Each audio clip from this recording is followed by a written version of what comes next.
guys, welcome back to the Crochet with Kelsea YouTube channel. First of all, I just wanted to say we hit 1,000 subscribers on YouTube. Yay! And I just want to thank every single person who has subscribed to me so far, and if I could, I would come through the screen and give you a little kiss on the forehead, but unfortunately there's a screen in the way. I have a very exciting announcement to make in this video today. I'm moving into the retail space.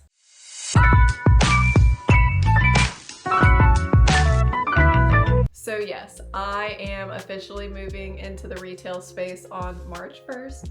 I reserved a booth at the Lonestar Mercantile in Allen, Texas. It is an antique shop that also has some handmade goods and vintage items and a lot of cool stuff. So the booth that I'm getting has 4 different shelves, and it's about 7 feet tall, and the shelves are about 3 feet wide and 2 feet deep. So it's actually a bigger space than I was expecting, which is fine. But trying to map it out has been very difficult considering it looks like almost all of my inventory is going to be going towards this, which wouldn't be a problem except for the fact I already signed up for a market at the end of March. But you know what? I'm gonna make it work, and I've been dreaming of an opportunity like this for a long time. So how it works is I pay rent for my space and they take an 8% commission of whatever I make, so I'm gonna have to price my items accordingly. Every month it just renews. So for that space that I described earlier, I'm paying $120 a month, which is less than I would typically pay for a market booth that only lasts for a day. So hopefully this will help me kind of fade out of doing markets, even though I really love doing markets, but it'll give me more time to create and design patterns. So I'm still hoping to have markets thrown in here and there, but my hope is that I don't stress myself out as bad trying to do 3 markets a month, and I can maybe do 1 market a month or 1 market every 2 months and just have a better balance of working on crochet versus going out and selling my crochet. Because whenever you sign up for a lot of markets back to back to back, you get very stressed out very fast. Speaking of stress, please excuse my stress acne that I'm dealing with right now. March 1st, aka the opening of my booth, has been approaching a lot faster than expected, which happens with almost everything in my life it seems. But I have definitely been feeling the effects. But today is Tuesday, my booth opens on Saturday. We're gonna go early Saturday morning to get everything set up to take advantage of my first full day of being in retail. I'm just gonna kind of show y'all what I have set up and what I need to get done before Saturday.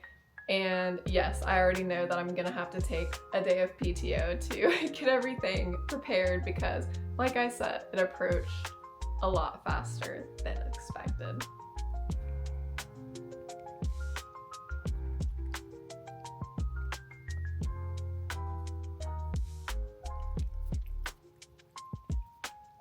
First, we have the beautiful pegboard display. It has some little things on the back to hold it up. So we're going to be able to easily place this on the top shelf. This is obviously Max's favorite piece. And we're going to be able to weigh it down by putting something heavy on the back part that supports it so that whenever people pull something off, the pegboard doesn't fly forward with it. I'm gonna use my pegboard for my snugglers, and since I'm totally just trying to use the inventory that I already have for this, so I'm really trying to use all of my inventory that I already have first before stressing out and trying to make, you know, some new items. But if I have any leftover space, I am gonna try to make some last minute items to make it look more full and look nice, because you know it is a retail space after all, and you want to have a good first impression. So luckily I had a lot of dragon snugglers, so I think that doesn't look terrible.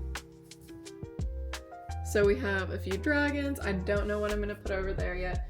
I also have a couple of other snugglers I have these two guys, and y'all are gonna die, but I made a kibble kitty from Raven Jade Co.'s pattern in Bliss, and I'm dead at how cute it is. And I also made another one, and these are super quick, so I was thinking that would be a good thing to make more of if I need to.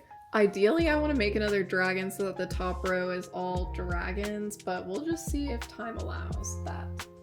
So for now, I'm going to put this little koala by Elm Tree Crochet, and then I'll put some of the little smaller things kind of in between down here. That Kibbles Kitty pattern has my heart. Absolutely has my heart. That's a little seal from my Christmas stuff, and unfortunately I do have a few snugglers left over from my Christmas stuff, but they're like reindeers, so it's gonna be hard to sell those, and I don't want to look like I'm out of season or anything, so. Oh my god, he's so cute. Alright, so that's what I have for the pegboard so far. I mean, I think it looks fine. Maybe if I can just make one more thing, or maybe I'll make a dragon to put up there. I don't know what dragon pattern I'm gonna use yet, but I'm going to make a dragon to put there, and then I will move my little koala right there, and then I feel like that looks okay. I know it doesn't look super cohesive, but I am the type of crocheter who likes to make what I feel like and not just be on repeat for stuff all the time. So that's the top shelf. So here we have our gorgeous, gorgeous second shelf that Nick made by hand, and I really love the way that it looks. It's great because it has different tiers so that even if the plushies can't stand up on their own, they can kind of lean against there and still look okay, and then that part will go against the back. Again, I'm just gonna kind of put a random assortment of plushies on this, and I'm thinking that I'll put some of the smaller plushies that I have on this. Not all of these are done, like, you know, I need to put the little whiskers and nose on there. I am a little worried because this isn't really cohesive at all, but I'm just trying to map out what I still need to make to just make my display look full. I made a bunch of cute little posy puppies from Pocket Full of Posies pattern, and I'm gonna add little collars to the golden and the gray one, but those are really cute and they work up fast. So I actually made all 3 of these this week, so I'll probably put them down there kind of sitting like that or something. They're super cute. And I'll probably put this down there, maybe too, because we will have a little bit of room on both sides, but I'm just gonna put it there for now. So I'm kind of thinking that I'm just gonna make a few of the mini loaf cats. This is the normal loaf cat pattern, but I feel like it would look good to have, you know, some different variety on here.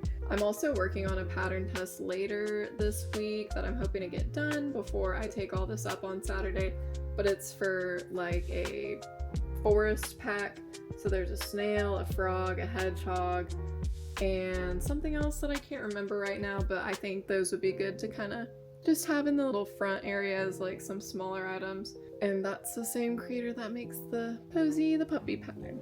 By the way, this is a free pattern on her Instagram, so you can make one too. And y'all, I just want to apologize because it's a mess up here, but I'm just trying to get my thoughts and my plushies together and figure out what I'm taking. But this is the last little display that he made for me. I'm thinking that I'm gonna put this on the 3rd shelf down, but here I'm gonna put some of my bigger plushies. I'm not really sure how I'm gonna do it yet, because obviously this doesn't look great, but I'm thinking of like staggering them, or maybe putting my bigger plushies in the back and then having some smaller plushies. Oh my god, I need to fix that one because the yarn is kind of coming out, but I think it would be good to have like some smaller plushies, smaller than that, maybe like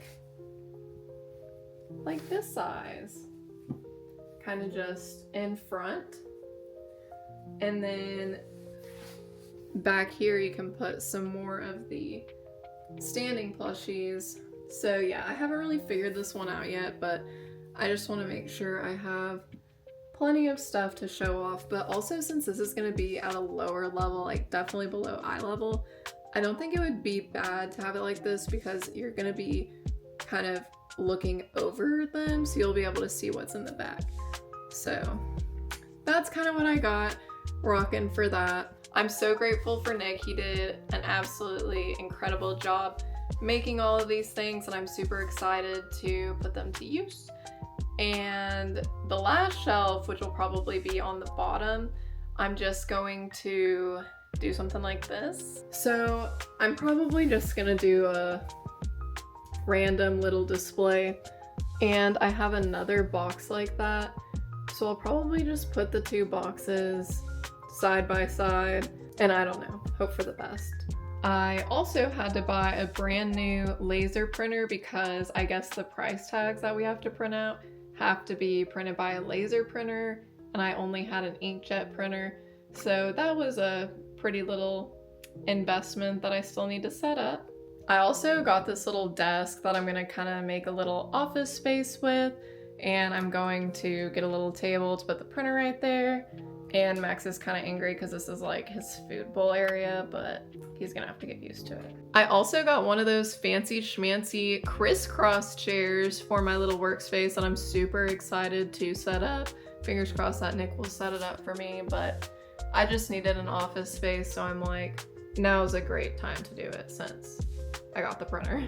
If you'd like to see a before and after of what my booth looks like, I'm sure I'll probably be posting something on Instagram, but I'm also going to take some videos to show off in my YouTube video next week. So be sure to like and subscribe to be notified when that comes out. Thank you again so much for helping me hit 1,000 followers. Love you all so much. See you next time.